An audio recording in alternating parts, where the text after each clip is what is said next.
বলি, আমরা বাংলাদেশে লাস্ট কয়েকদিনে বিভিন্ন অনাকাঙ্ক্ষিত ঘটনা দেখতে পাচ্ছি এবং এই ঘটনাগুলোকে কেন মনে হয় যে এই ঘটনাগুলো কিছু কালপ্রিটের চক্রান্তের বা ষড়যন্ত্রের অংশ। কারণটা হচ্ছে এই ঘটনাগুলো এমন গুরুত্বপূর্ণ জায়গাগুলোতে ঘটছে যেই জায়গাগুলো একটা দেশের স্থিতিশীলতার সাথে, অর্থনীতির সাথে অনেক গুরুত্বপূর্ণভাবে সম্পর্কিত। এবং এটা যখন সিরিজ আকারে প্রত্যেক দিনই একাধিক জায়গায় করা হয় এবং এমন গুরুত্বপূর্ণ জায়গায়, যেই গুরুত্বপূর্ণ জায়গায় এগুলো হওয়ার কথা নয় বা পূর্বে এগুলোর ইতিহাস দেখা যায় না, আমরা মনে করি যেই ফ্যাসিস্টদের, তোষামতকারীদের, দোসরদেরকে অন্তর্বর্তীকালীন সরকার খুঁজে বের করে শাস্তির আওতায় আনতে পারেনি, তারা এখন বিভিন্নভাবে ওই তাদের বিভিন্ন অডিও ভিডিও কলে যুক্ত হয়ে নির্দেশনা পেয়ে এই কাজগুলো করছেন।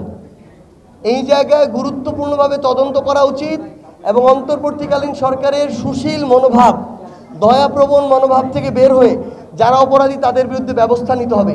নাহলে গতকালকে এয়ারপোর্টে যে ঘটনা ঘটেছে, হাজার হাজার পরিবারকে রাস্তায় নামিয়ে দিয়েছে।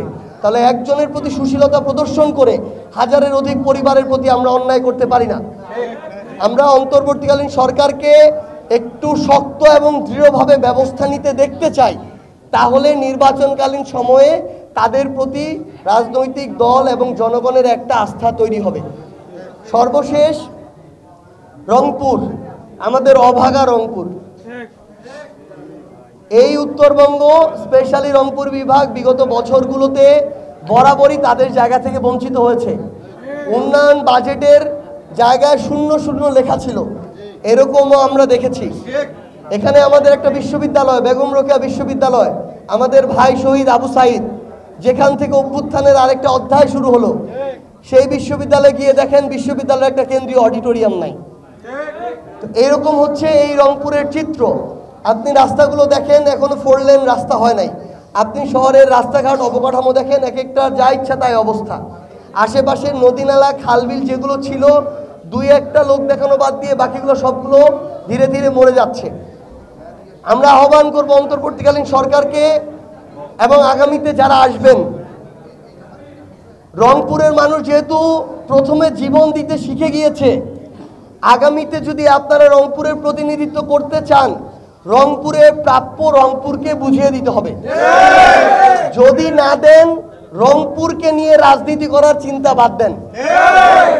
প্রয়োজনে রংপুরের মানুষ আলাদাভাবে তাদের জায়গা থেকে সিদ্ধান্ত নিবে যে আগামীর রাজনীতিতে রংপুর কোনো নতুন ভূমিকা অবতীর্ণ হবে কিনা, রংপুর কোনো নতুন অপশন বেছে নিবে কিনা।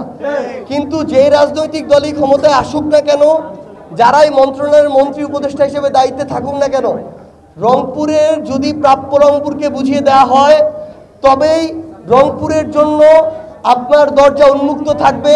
না হয় রংপুরের মানুষ ঠিক করবে আপনি রংপুরে কতটুকু গ্রহণযোগ্য হবেন, আপনার আশ্রয় রংপুরে হবে কি হবে না।